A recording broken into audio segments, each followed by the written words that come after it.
and to your family as well. I want to start with a couple of concerns I have, and just briefly on Medicaid. States share in the funding of Medicaid. Millions of disabled children in this country are alive because of Medicaid. Millions of people with addiction in this country are in recovery because of the services provided to them by Medicaid. And millions of chronically ill people who, until Medicaid expansion was enacted, who couldn't get health care and therefore couldn't work because they were too sick, got health care through Medicaid expansion, then went back to work, and now they're on private insurance. So those are some facts about Medicaid that you might want to brush up on. Now, I'm also extremely concerned about your endorsement of radical fringe conspiracies that, if implemented at HHS, would put American families' lives at risk. Vaccines are one of our greatest public health triumphs. And you don't need, I'm not talking about abstract medical science. One of the people who helped raise me was my grandfather, who was a pediatrician. He practiced medicine in this country from 1921 until the mid-1980s. And I heard details about the difference those vaccines made in saving lives in the children who were under his care. Vaccination has helped to eradicate many deadly diseases in the United States, including polio and smallpox, something we should be proud of as Americans. I am extremely concerned that as Secretary, you would be able to halt critical vaccine research and to exploit parents' natural worries by advising them not to vaccinate their children. This will lead to more children getting sick, and some will even die. Before the measles vaccine, about 500 American children died a year from measles. This is too much of a risk for our country, and there is no reason that any of us should believe that you have reversed the anti-vaccine views that you have promoted for 25 years. For example, you have previously falsely suggested that the polio vaccine killed many, many, many, many more people than polio ever did by causing fatal cancers, while rigorous safety studies show that to be completely false. Now, let's go to something we agree upon. I am really heartened to see that one area where we agree on is on women's reproductive freedom. In your own words, it's not the government's place to tell people what to do with their bodies. You said that, correct?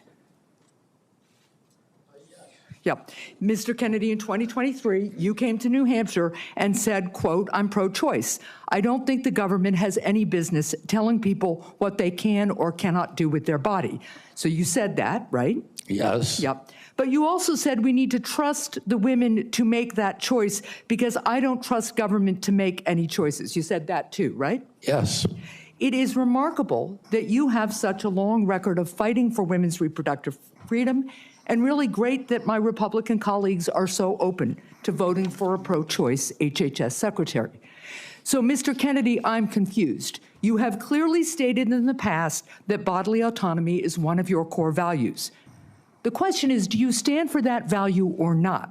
When was it that you decided to sell out the values you've had your whole life in order to be given power by President Trump?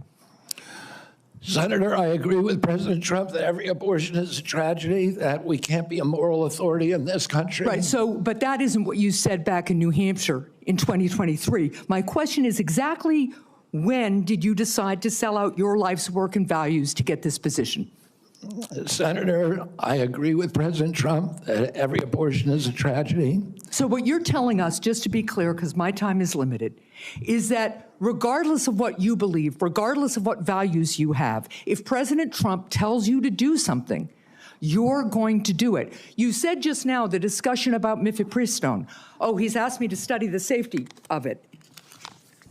Here are the safety studies that tell us mifepristone is safe and effective. And I asked Mr. Chair that these about 40 studies be admitted to the record by unanimous consent. Without objection. So the studies are there. The safety is proved. The science is there. But what you're telling us is if President Trump orders you to take action to make it harder for women to get direly needed health care, you'll follow his order. If Mr. Trump, as he did yesterday, orders a halt on Medicaid payments that are essential for taking care of people with disabilities all around this country, you're going to follow that order because you are willing to sacrifice your values, your knowledge, if President Trump tells you to do that. That, to me, is unacceptable in a Secretary of Health and Human Services.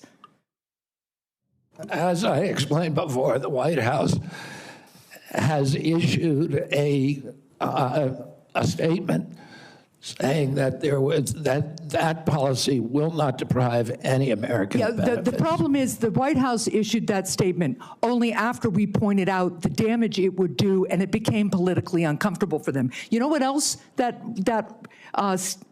freeze on federal funding did? It halted funds for critical research that could cure pediatric cancer.